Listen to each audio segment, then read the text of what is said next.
Farrera Morales sobre un modelo delicado y caprichoso. Adelante. Buenos días, compañeros, público.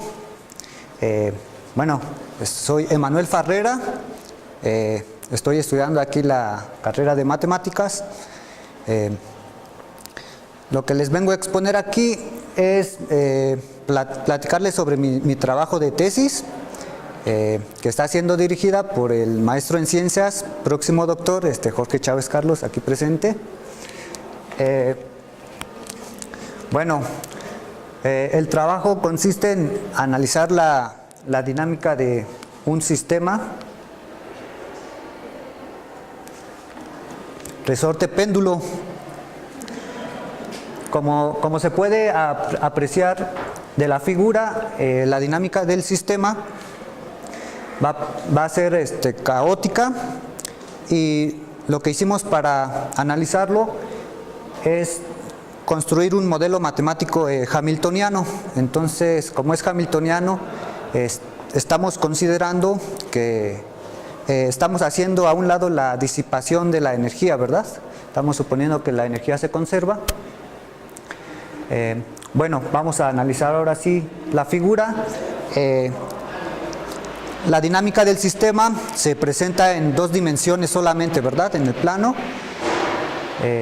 Nuestro sistema consta de un resorte colgado de la vertical, del cual se sujeta una masa 1, y a esta masa 1 se sujeta un péndulo con una masa 2. Entonces, lo que tenemos es un sistema de dos cuerpos, ¿verdad? Ahora, este sistema presenta dos constricciones. Bueno, los que son físicos ya saben que las constricciones son relaciones entre las coordenadas de las partículas que me restringen su movimiento, ¿verdad? Entonces, en este caso, el sistema presenta dos constricciones. La primera es que la distancia entre las masas 1 y 2 es constante, y la otra constricción que vamos a suponer es que la masa 1 solo se mueve en una dimensión. O sea, esto quiere decir que estamos considerando que la masa 1 solo se mueve en la dirección vertical.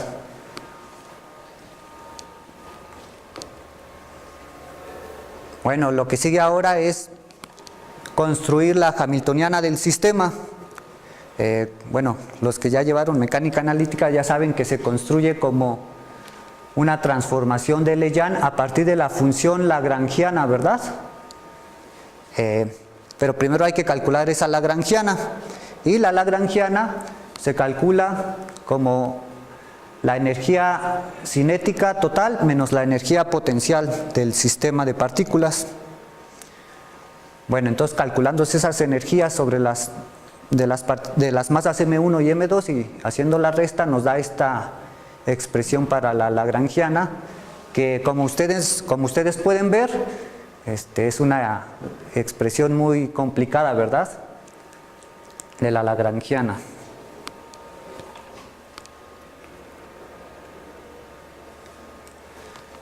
Bueno, entonces, ya que calculamos la lagrangiana, la sustituimos acá en la transformación de Lejean, ¿verdad? En este término, aquí está la lagrangiana, entonces la transformación de Lejean me queda con esta forma, ¿verdad?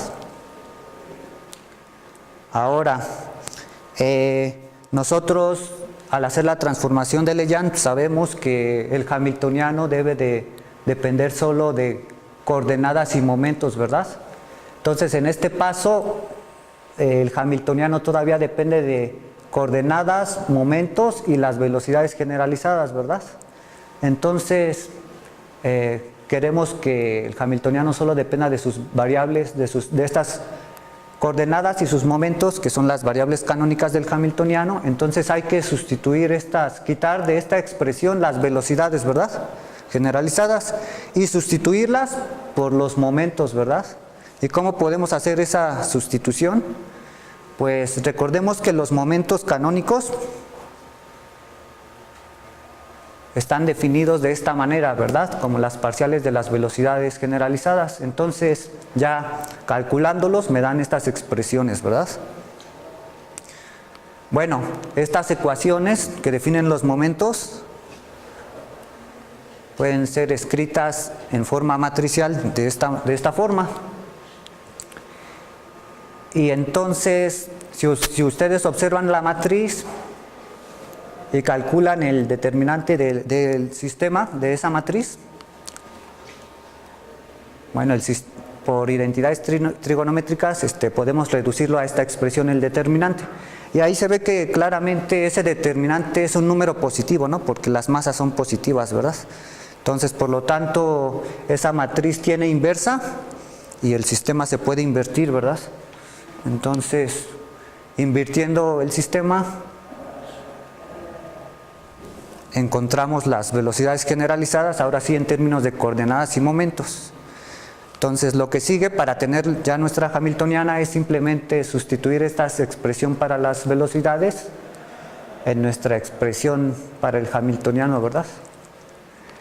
Y bueno, pues si se nota, aquí tenemos las velocidades, bueno, de manera lineal, pero aquí tenemos las velocidades cuadráticas y aquí tenemos un producto de velocidades, ¿verdad? Entonces, bueno, entonces ya sustituyendo y después de hacer como unas 5 páginas de talacha, llegamos finalmente, simplificando, a el hamiltoniano de nuestro sistema, que también es nos queda una expresión muy complicada, ¿verdad? Ok, entonces ya teniendo este hamiltoniano, pues sabemos que las ecuaciones de Hamilton nos determinan la evolución dinámica del sistema, ¿verdad? Entonces simplemente tomamos las ecuaciones de Hamilton y las aplicamos al hamiltoniano y nos resultan estas 4 ecuaciones para coordenadas y momentos. Pues como se puede ver, todas las ecuaciones son, bueno, salvo esta, ¿verdad? Las demás todas son no lineales, y en particular la última ecuación pues es súper complicada, ¿verdad? Y tiene un alto grado de no linealidad. Pues lo que procedimos a hacer es, para ciertos valores específicos de masas y longitudes, resolvimos estas ecuaciones pues numéricamente. ¿Y para qué valores de masas y longitudes? Bueno, ahorita los vamos a ver más adelante. ¿Qué valores fueron? A ver. Bueno, con las ecuaciones de Hamilton que acabamos de mostrar, sabemos que los puntos críticos se calculan igualando esas derivadas a 0, ¿verdad? En este caso, vamos a encontrar 2 puntos críticos. El primer punto crítico corresponde a un ángulo de 0 grados, que es precisamente en esta configuración, ¿verdad? En el estado base o en el estado de reposo del sistema, ¿verdad? Ángulo de 0 grados. Y el otro punto corresponde al ángulo de pi, ¿verdad? Entonces, cuando se mueve pi, lo tenemos como por acá arriba, ¿no? Cuando la masa 2 está arriba. Y se observa que el primer punto va a ser estable y el segundo va a ser inestable. Y si ustedes se pueden dar cuenta aquí, para ambos puntos la coordenada crítica es análoga a la del oscilador armónico simple, ¿verdad? En el oscilador armónico simple, en nuestro resorte, la coordenada de la masa en el simple es m por g entre k, ¿verdad? Entonces aquí tenemos lo mismo, m por g entre k en la posición de equilibrio, pero donde m es la suma de las dos masas, ¿verdad? Si nosotros evaluamos el hamiltoniano que nos representa la energía en el primer punto, obtenemos entonces la expresión para la energía mínima, ¿verdad? Y esta expresión para la energía mínima, pues entonces me va a quedar que depende de la masa 2, que es la masa del péndulo, y de la longitud del péndulo, ¿verdad?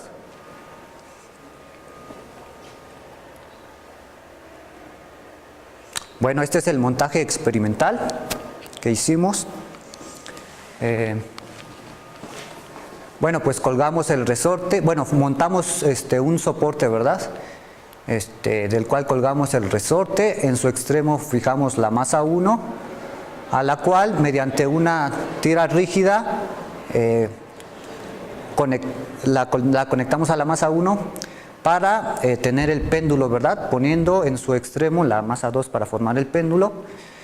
Y aquí pusimos un hilo para poder aplicar la condición inicial del ángulo cuando se empiece a mover el sistema, ¿verdad? Bueno, pusimos pinzas para montar todo y pusimos reglas para poder, lo que pasa es que grabamos video, esos videos fueron analizados con el programa Tracker, y entonces necesitábamos las reglas para poder medir longitudes, ¿verdad?, de las posiciones de las dos masas, ¿verdad?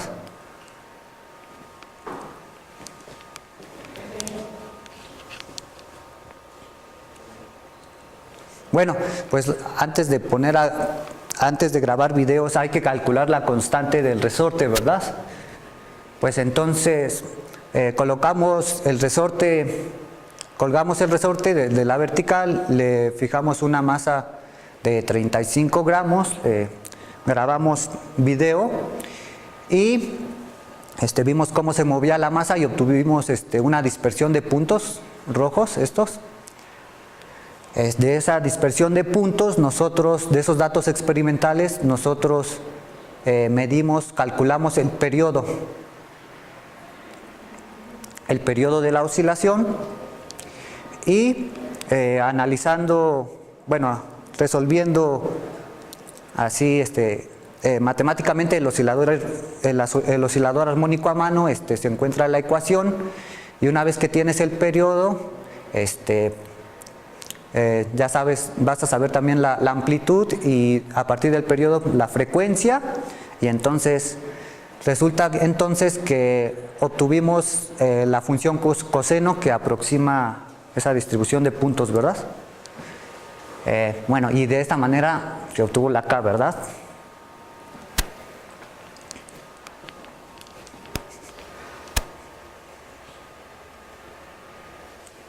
Bueno, ahora lo que mostramos son los casos que analizamos experimentalmente. Tomamos 18 puntos y lo que hicimos fue la masa 1, la masa que está conectada al resorte, la tomamos fija para todos los casos, con un valor de 15.3 gramos en todos los casos. Y lo que hicimos fue variar la masa del péndulo. La masa del péndulo, ay, ya se acabó la luz. La masa del péndulo la medimos en un intervalo desde 0.6 gramos hasta 1.5 gramos. Mientras que la longitud, tomamos tres longitudes distintas: 4 centímetros, 8 centímetros y 12 centímetros.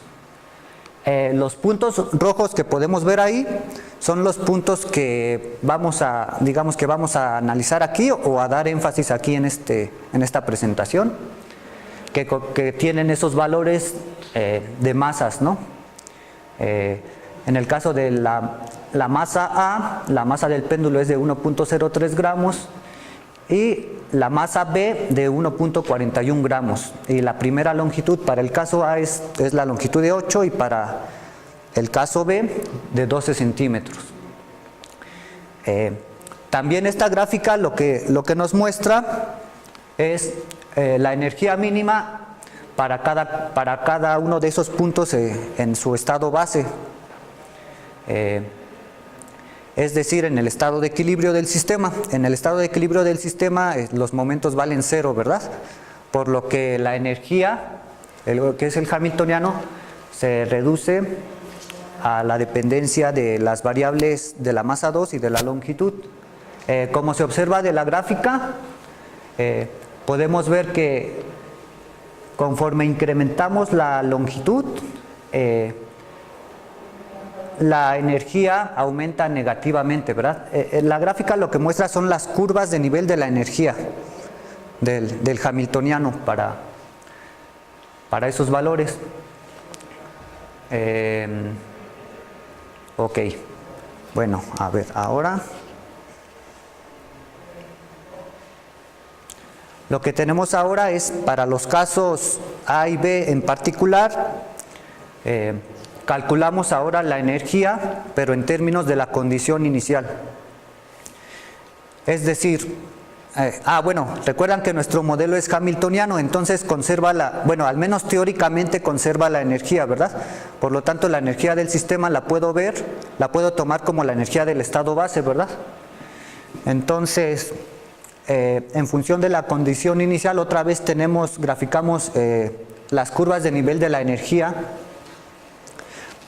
Para el caso A y para el caso B, las masas y longitudes están fijas, ¿verdad?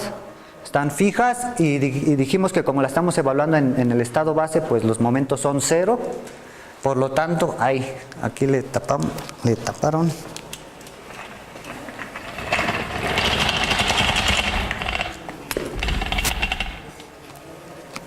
Por lo tanto, la energía en función de la condición inicial tiene esta expresión, ¿verdad? Ok. Se observa que la zona donde la energía más chica, bueno, de acuerdo a nuestros esquemas, es la zona azul, ¿verdad? Mientras que las energías altas es fuera, bueno, donde no es azul, ¿verdad? Afuera de esos rectángulos que trazamos ahí. Ahorita vamos a explicar por qué los pusimos. Entonces, fuera de las líneas punteadas, la energía es más alta, ¿verdad?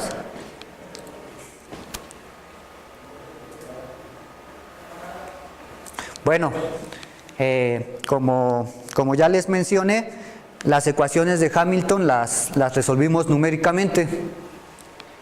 Y entonces aquí lo que tenemos es la comparación de esa solución numérica, que es la curva azul, y de los datos experimentales, que es la curva roja.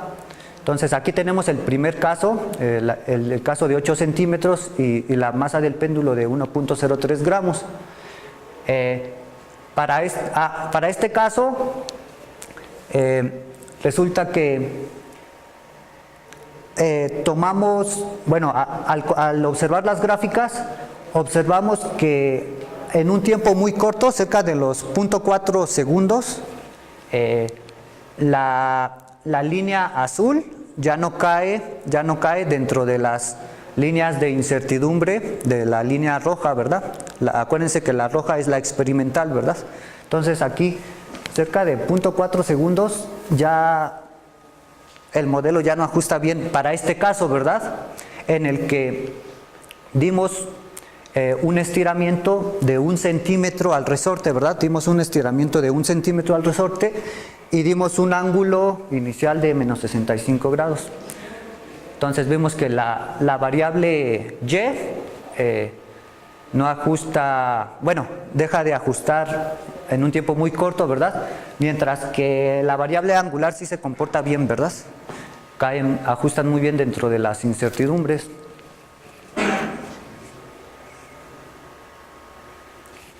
Ahora, para nuestro caso B, longitud de 12 centímetros y masa del péndulo de 1.41 gramos, aquí no estiramos el resorte.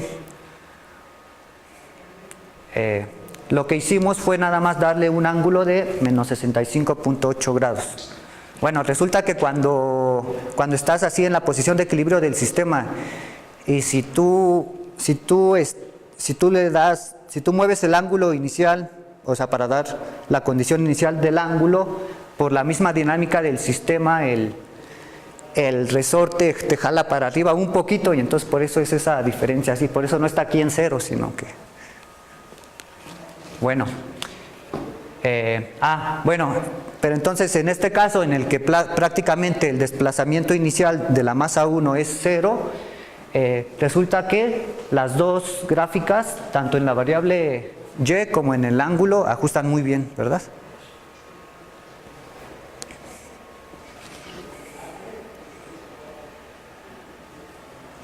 Bueno, entonces dijimos que para ciertas condiciones el sistema se volvía caótico, ¿verdad? Pues entonces aquí pusimos la definición de caos debida a Skokos, que vamos a platicar brevemente a continuación. Entonces, se dice sea B subconjunto de una variedad S y F un campo vectorial de B a su cerradura.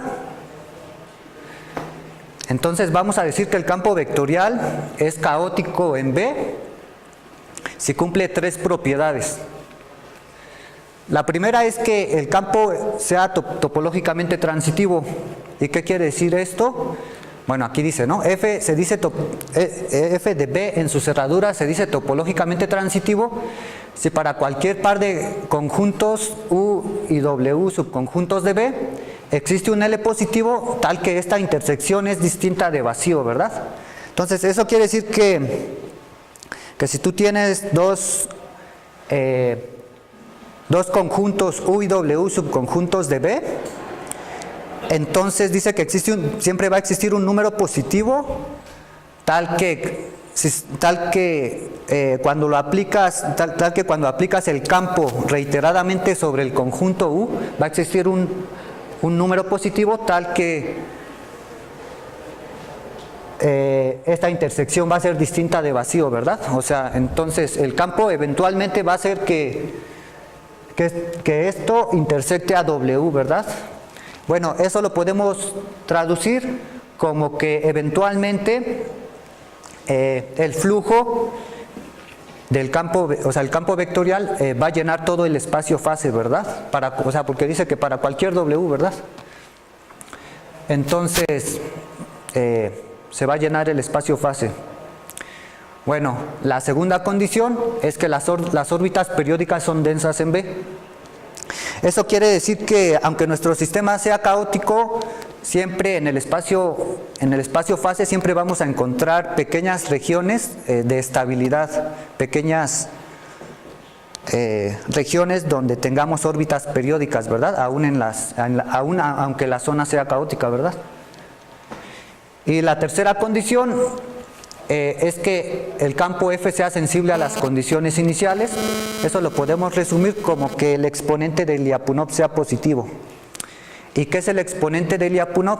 Bueno, vamos a profundizar un poquito, bueno, vamos a definirlo más con precisión, porque este es el exponente de Lyapunov, es el que usamos nosotros en este trabajo para cuantificar el caos. Bueno, entonces, el exponente de Lyapunov es el número lambda en esta expresión. En esa expresión, delta xt me representa la separación entre dos órbitas, entre dos soluciones de nuestro sistema de ecuaciones diferenciales, y delta x0 es esa misma separación pero en t igual a 0, ¿verdad? Entonces, lo que me interesa es, yo tengo dos soluciones de mi sistema de ecuaciones diferenciales y calculo la distancia inicial entre ellas, ¿verdad? Entonces, al evolucionar el parámetro t, entonces las dos, si resulta que existe un número positivo tal que esas dos órbitas se separen mediante esta expresión donde lambda es el exponente de Lyapunov, entonces vamos a decir que el sistema es caótico.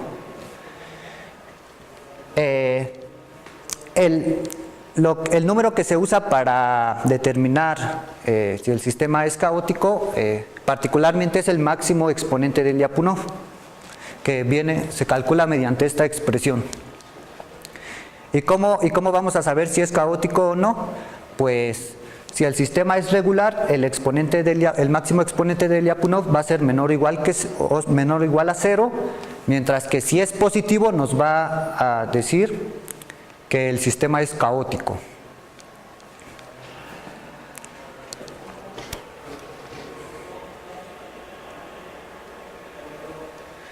Bueno, entonces igual computacionalmente con las soluciones obtenidas para el caso A y caso B, calculamos el exponente de Lyapunov. Aquí igual tenemos el exponente de Lyapunov en la zona donde el exponente es 0, dijimos que es la zona regular, ¿verdad? Entonces aquí las zonas oscuras en ambos casos, para los casos analizados, ahí tenemos la zona regular, ¿verdad? Donde el exponente vale 0.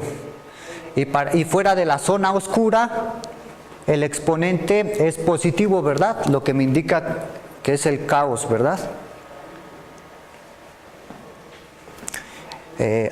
Algo importante que hay que mencionar es que se define el tiempo de Lyapunov como el recíproco del exponente de Lyapunov.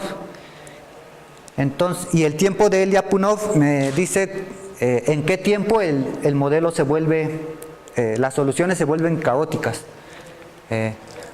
Por ejemplo, si tomamos el exponente de Lyapunov como 4, entonces el tiempo de Lyapunov sería de 0.25 segundos.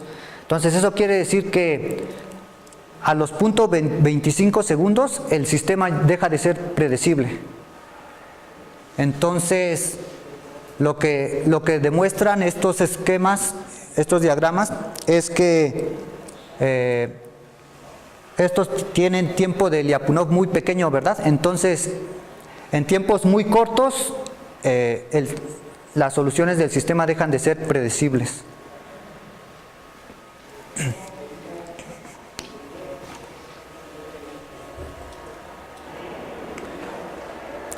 Bueno, ahora, ¿qué pasa si nosotros analizamos este caso? Le damos un desplazamiento inicial al resorte de 1 centímetro y un ángulo inicial de 10 centímetros. Entonces lo que hicimos fue, vamos a poner aquí dos órbitas, vamos a ver la diferencia entre dos órbitas.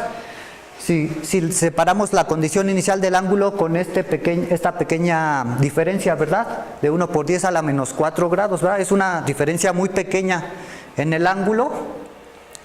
Y entonces, numéricamente, lo que hicimos, ya teniendo las soluciones, creamos un GIF para dos órbitas muy cercanas, ¿verdad? Una era roja y una era azul.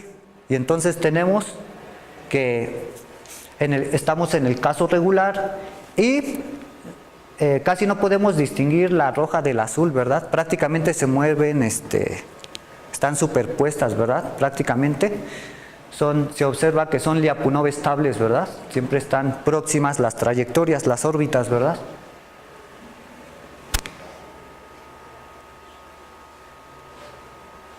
Ahora, ¿qué pasa si tomamos un caso caótico? Bueno, a ver, para que vean que sí estamos en el caso caótico, voy a regresarme tantito. Aquí dice desplazamiento inicial del resorte, 3 centímetros y ángulo de 160 grados. Voy a regresar. Entonces, estamos en el caso B. Entonces, 3 centímetros es hasta allá arriba, ¿verdad? Y 160 grados, pues es por aquí, entonces estamos allá en la parte anaranjada, ¿verdad? Entonces claramente ahí el exponente de Lyapunov es positivo, o sea, estamos en la zona caótica, ¿no? Entonces, ¿qué creen que pase con las trayectorias del caso caótico? Entonces, aunque dimos una pequeña perturbación en el ángulo, una pequeña diferencia en la condición inicial, las órbitas tarde o temprano se deben de separar, ¿verdad? Bueno, aquí pusimos el GIF, esperen hay que esperar ahorita ahí empiezan primero juntas, ¿verdad?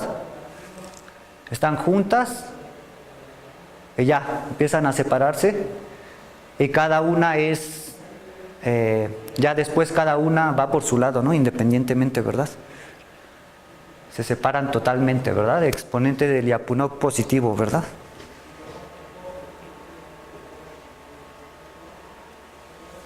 Bueno, ahora lo que hacemos, seguimos, ya nada más vamos a restringirnos a analizar el caso B.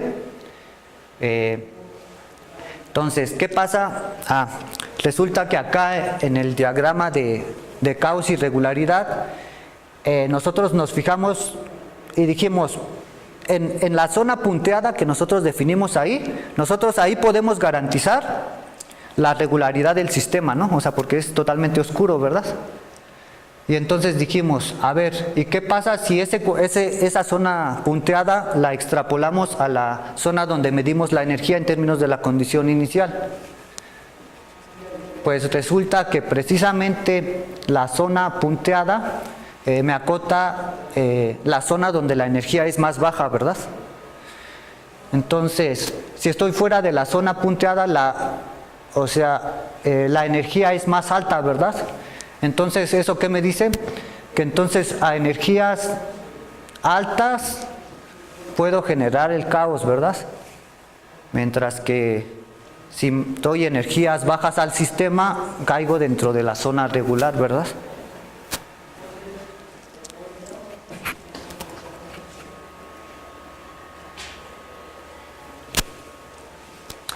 Bueno, ahora lo que hicimos fue, teniendo el hamiltoniano, deducir las ecuaciones de movimiento, pero para ángulos pequeños y desplazamientos pequeños. Entonces, bueno, resulta que entonces nuestra intuición física nos decía, a ver, si tienes el sistema en la posición de equilibrio y le damos un ángulo pequeño de condición inicial, entonces si le damos un pequeño desplazamiento de condición inicial, entonces la variable y se va a mover muy poco, ¿verdad? Entonces, de todos modos, aunque también le estiremos el resorte, se va a mover muy poco la masa 1, ¿verdad? La masa 1 prácticamente, o sea, a desplazamientos y ángulos pequeños va a ser como que va a ser esto nada más, ¿verdad?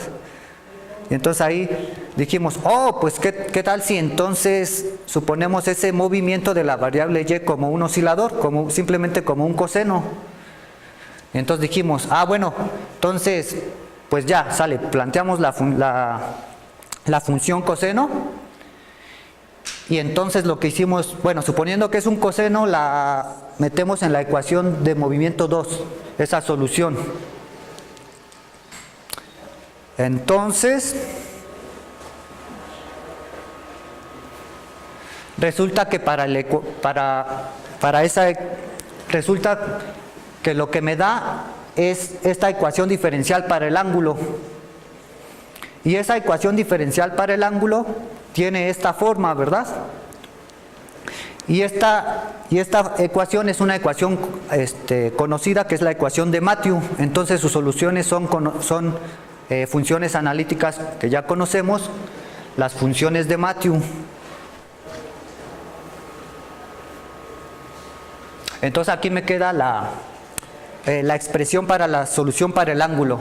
Entonces me queda una constante 1 por el coseno de Matthew más una constante 2 por la función seno de Matthew.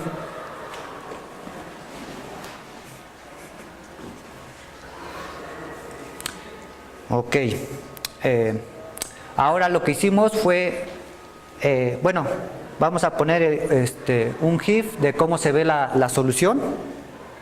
Pues se ve que es totalmente regular, ¿verdad?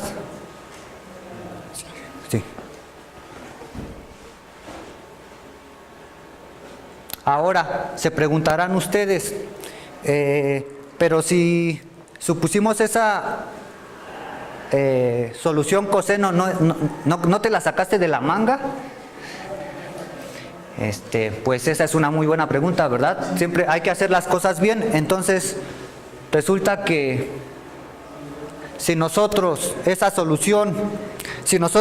comparamos la solución que obtuvimos, la solución para el ángulo que nos dio las funciones de Matthew, comparamos esa solución con las funciones para nuestro hamiltoniano bajo la misma condición inicial, pues ajustan prácticamente perfectamente, ¿verdad? Lo que nos dice que entonces nuestra función del ángulo también cumple la primera ecuación, ¿verdad?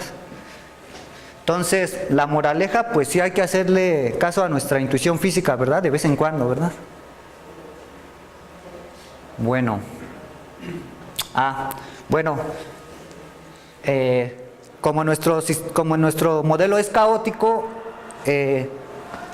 podemos usar, bueno, de hecho ya se está usando, las compañeras Daina, Alejandra y Rosa, que son físicas aquí, estudiantes de aquí, ya están usando, estamos generando, con el modelo se pueden generar cadenas pseudoaleatorias para encriptar imágenes. ¿Y cómo se encriptan las imágenes? Pues lo que hacemos es, tenemos ¿se acuerdan los hips del sistema, no? Bueno, o sea, ponemos uno, cómo se mueve. Entonces, si nosotros fijamos un tiempo, por ejemplo, un segundo, entonces nosotros podemos decir, en un segundo, ¿dónde está el péndulo? ¿Está en el semiplano derecho o en el izquierdo? Si está en el derecho, ponemos un 1, y si está en el izquierdo, ponemos un 0. Entonces, y luego en el tiempo 2, ¿dónde está? ¿A la derecha o a la izquierda? Entonces, de esa manera podemos generar cadenas de ceros y unos, cadenas pseudoaleatorias, ¿verdad? Son pseudoaleatorias porque las estamos creando con un algoritmo, ¿verdad?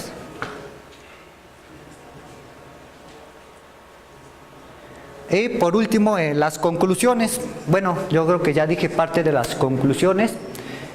Ya se mostraron los mapas de caos, ¿verdad? Que me indican las zonas donde, para qué condiciones el sistema es regular y para cuál es caótico. Los resultados numéricos nos dan aproximación, numéricos y experimentales nos dan información sobre los tiempos en que se disipa la energía y los tiempos en los que el modelo se vuelve caótico, ¿verdad? El tiempo en que el modelo se vuelve caótico viene dado por el tiempo de Lyapunov. Y las gráficas experimentales, de ahí podemos nosotros encontrar el tiempo cuando se disipa la energía, ¿verdad? La conclusión 3, a bajas energías encontramos las soluciones analíticas exactas, que fueron las de Matthew. Y las soluciones numéricas se pueden usar para encriptar mensajes, como ya mencionamos.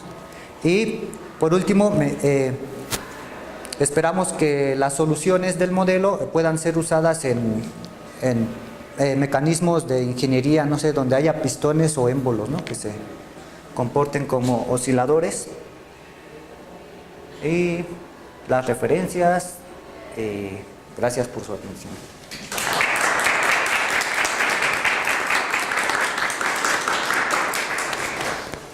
Bueno, agradecemos a nuestro compañero por la plática. Queremos entregarle un pequeño detalle por parte del comité organizador. Gracias. Y como lo prometido es deuda, el expositor hará una trivia que responda si esta bonita taza de regalo. Bueno, ¿quién me podría decir, bueno, aunque sea burdamente, la definición de caos? ¿Alguien se acuerda? Las 3 propiedades. ¿Sí? Un campo vectoriales caóticos y es topológicamente transitivo, si tiene órbitas periódicas densas y si... La más fácil, la que te falta. Muy bien, sí. Excelente.